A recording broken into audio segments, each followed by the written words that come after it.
I wanted to talk about observation. How do you truly observe?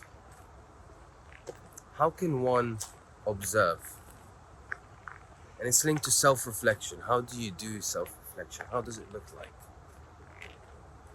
Observation is something that is spoken about so much in many different philosophies, religions, in different spiritual practices, Advaita, Vedanta, non-duality, different forms of meditation, Zen. There's so much talk about observation. And really, in a way, it's all that needs to be done. Okay? It's all that needs to be done is to just simply observe, right? But that is what the challenge is as well. Observation isn't so easy. Doing nothing and just observing what is the challenge itself. And so now, at this point, at this stage, one is supposed to look at the challenge, okay? And go into it that way. Observe the challenge itself, The very common pitfall is, okay, I'm here now. Let me just observe what is, okay? And then there's thoughts that get in the way. The moment there is some inclination towards stillness, there's a lot of noise that comes in. And so then what happens is, hold on a second, I can't observe if there's so much noise. I need to stop the noise. I need to stop the thinking. I need to do this, I need to do that. And then all of a sudden you're back to ground zero, because we kind of established that the very nature of observation and how observation takes place is just simply observing, doing nothing. And then now you're actually finding yourself doing things, trying to prevent the thinking, trying to not move, trying to keep your back straight, trying to do this, and all of a sudden you're doing everything. But the interesting point here is the recognition that despite everything you're trying to do or not do, there is still observation taking place. Okay? Observation perhaps isn't something that you activate, that you switch on, and then you switch it off. Instead, what happens is observation just becomes hyper-focused into certain compartmentalized ideas and concepts within existence, right? You come up with an idea, like someone says something nasty to you. Someone says, you're an idiot, you're stupid or something, And you've been working all your life, studying, trying to memorize a lot of information, and you kind of like secretly want to prove to people you're not an idiot and you're not stupid, and someone calls you stupid out of nowhere and it hurts you, And now you have this idea that you've been trying to build, and there's this other idea from someone else coming, telling you, by the way, that idea that you're building, it's not the way it is, And then all of a sudden there's a tremendous amount of pain, you feel all types of different ways, and you kind of want to protect that thought of no, look, like this is the idea, this is the image that I want to be. How dare you call me anything other than that image that I've been building up? Look at all these letters behind my name, all the degrees, all the diplomas I've got and certificates. Like, I'm not an idiot, And like there's this massive defensive stance, right? But do you see, the past minute or so, I've really played that role, and that's all that is happening in existence. It's just the fact that I am not an idiot, And so then all of that is observed, of course, but it's just the only thing that's observed, perhaps, or the only thing that is recognized that is being observed. Okay? The only thing that is noticeably being observed or recognized that it's being observed is that pain, And so naturally, when there's this interest in self-reflection and going into this, like, let's say, spiritual path or self-knowledge or whatever you want to call it, naturally what ends up happening is you now come up with another thought to try and convince yourself why you're not an idiot. Okay? So that's how you protect yourself. You come up with justifications to prove to someone else you're not an idiot. But then, when you're trying to be spiritual about it, there's now a third thought that comes to try and convince you that you shouldn't feel in a particular way. That you shouldn't, feel shameful, and you should just smile to the person, and that you should, there's now another image of how you should act about this situation. Right? And so now you're just like in this sort of dramatic three-pointed cycle of thinking, and then there could be a fourth thought, and you're trying to solve something that doesn't need a solution through thoughts, and so the thoughts come in, and they have nowhere else to go, right? They're just circling around, spiraling around. And so the question to ask is that observed? Is that being observed? Right? If the answer is no, perhaps you still feel like there is someone there that needs to observe things from an external place. That same someone is actually introducing the thought that you need to be spiritual and you can't, feel these things. You shouldn't feel upset when someone upsets you.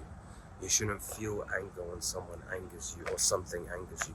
When it arises, the moment there's some thought trying to convince you that you shouldn't feel in this way, this is the opposite of acceptance. We are not allowing reality to manifest itself. Reality is manifesting itself. Look at this tree behind me.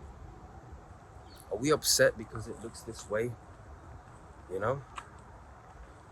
Are we trying to come at reality and say, no, this isn't how the tree should look like, right? But we do the same with whatever arises within existence. Whenever there's a thought of sadness, a thought of unhappiness, pain, we try to alter that. We try to say, no, it shouldn't be like that. It should be like this instead. And so we end up avoiding that aspect. And when you avoid that aspect, it just becomes a shadow that constantly follows you around wherever you go, right? And the only way to get over that shadow is to shine the brightness or the candle of, or let's say the light of the observation, the light of the honest, true, just observation, just looking at matters, It's like a torch that you're shining onto that shadow aspect that's chasing you around anywhere. And you finally feel the pain. That same person has called you an idiot. It makes you feel in a certain way. And you're like, okay, sure. Feel it to the depths of what, what it is, right? Because when you really go and observe it to its bottom, to the bottom of what it is, right? To the depths of what is taking place in that moment. When you truly, truly go into the depths and observe it, feel that pain, don't avoid it, just feel it, really feel it, right? I will ask you a question, what happens when you do that, What happens? What's the situation with that? What happens? And then now you might come up with thoughts, oh, does this happen? Does that happen? Does this, you try and project and expect things. No. Just observe. Observe, I didn't think that I'd make a video about observation where I just tell you, look, you just observe.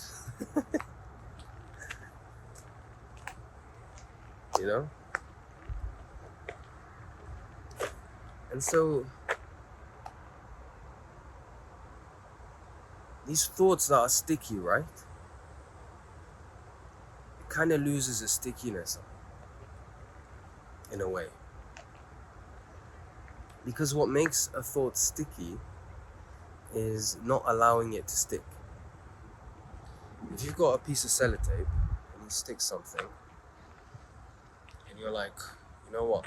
I care about the environment. I'm gonna recycle that same sellotape, and I'm gonna stick something else, and I'm gonna stick something else after, and you keep using it and unusing it. Eventually, it doesn't stick anymore, right? It loses its stickiness. That's the same with thoughts. When something arises and you try to avoid it, trust me, it's very fresh in how sticky it can be, right? So no, allow it to be. Feel the pain of what that thought is introducing. Feel the sadness, feel it, you know? And then when it comes back again, which it will very often, you know, I'm not telling you that everything will just, you know, disappear and there's rainbows and sunshine. No. We're honest, you know, in our approach into this. We're honest. We take the step forward. We, with arms open, we accept whatever existence wants to bring about, whatever God wants to display in front of us, whatever wants to take place, we accept that, we allow that, right?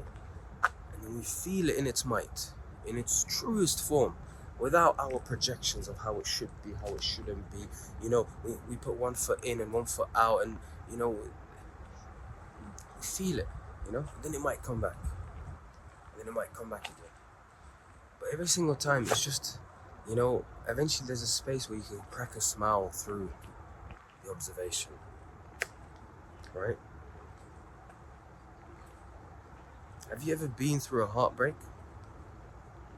You know, you've loved someone and you kind of like, you know, you're not with them, or someone that's, you know, passed away, someone dear to you, right? What ends up happening is when it's very fresh, when that thing has just happened, whether it's the heartbreak or someone's passed away, you've lost someone dear to you. When it's fresh and every time the thought comes along, it's like, oh my God, like my heartstrings, they just want to just rip apart, you know? And then it comes over and it comes over. Now, when you try to avoid that, every time the feeling comes or the thought arises or the memory of that person comes, you know, it comes with full force, like it's painful every time. But, you know, when you just sit there and grieve, allow yourself to grieve and just feel and just look at what happens. What's the true source of that pain? Like, you know, it's just pure observation, just purity and honesty and sincerity. You know, there's no agenda when you're trying to observe and look at something.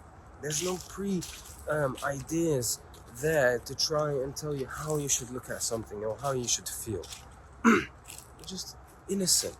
Just through innocence and purity, it's observed. And then you grieve and you feel the pain, and then the next time it happens, and the next time, you know, by the fifth time, the pain might still be there, and it might still be very strong, but it's understood. It's understood. You've allowed yourself to really observe it in its full essence. You've honored the entirety of that feeling, of the thought that has sparked that feeling, right? And so observation is something that actually, whether you agree or disagree, despite your thoughts, despite your opinions, is something that takes place anyway, okay? And so really, it's about just aligning with whatever takes place anyway to take place, right?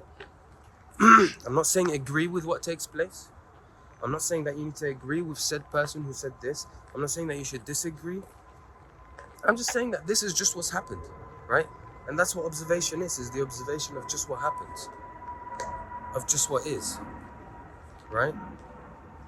And so you can see thoughts constantly trying to cycle back in, you know, and a stronger thought will come, and a more convincing thought will come, and a more sticky thought will come over and over and over again, all the time.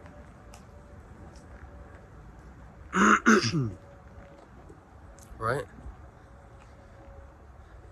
And you're out here like, no, I need to do this before I can truly observe. I need to get this meditation pillow before I can actually properly observe or meditate. you know? If you're finding these things that I'm saying offensive, good. Good. Perhaps that's something to address, you know? Because it's quite funny. Eventually, you look out for things that offend you. You want to be triggered, you know? Your arms are so wide open to what's taking place right now, to what is, right? You know, you're waiting for the next thing to trigger you, so that can also be observed, so that can be addressed.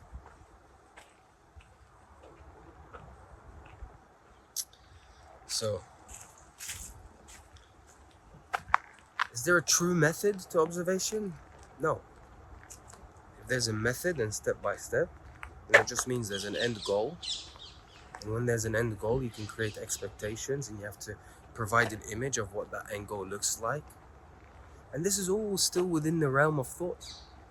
It's still within the realm of ideas and thinking and memory. Aren't you tired? Aren't you tired of that realm, you know? It's time to come back home, you know?